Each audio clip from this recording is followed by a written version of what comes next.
Know then that in a time of the Great Rebellion, the manor of Baskervilles was held by Hugo of that name, a most wild, profane and godless man. Saints had never flourished in those parts, but there was in him a wanton and cruel humour. It chanced that this Hugo came to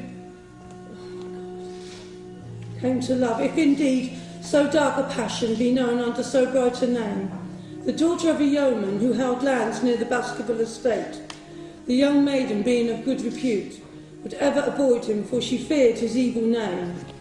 And so it came to pass that Hugo, with 5 or 6 of his idle and wicked companions, stole down and carried off the maiden. When they had brought her to the hall, the maiden was placed in an upper chamber, while Hugo and his friends sat down to a long carouse. At last, by the stress of her fear, she did that which might have daunted the bravest, for by the aid of the growth of ivy which covered the south wall, she came down, and so homeward across the moor. Some little time later, Hugo left his guest to carry food and drink, and worse things perchance, to his captive, and so found the cage empty and the bird escaped. Then he became a devil. He cried aloud before all the company that he would, that very night, render his soul to the powers of evil, if he might overtake the wench, and cried out that they should put the hounds upon her. Whereat Hugo ran from the house, crying to his grooms to saddle his mare and unkennel the pack. He swung them to the line, and off into the moonlight over the moor. For some space the revellers stood agape, unable to understand all that had happened in such haste.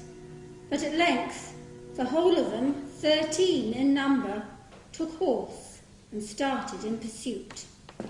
The moon shone clear above them, and they rode the course which the maid must have taken to reach her home.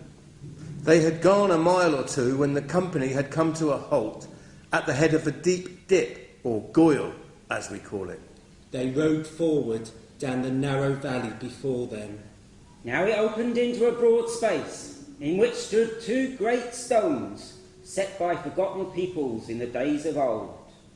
There in the centre lay the unhappy maid where she had fallen, dead, of fear and fatigue. But it was not the sight of her body, nor yet was it that of the body of Hugo Baskerville, lying near to her, that raised the hair on the heads of these daredevil roisterers, but it was that standing over Hugo and plucking at his throat. There stood a foul thing. A great black beast, shaped like a hound, yet larger than any other hound, with ever mortal eyes resting upon.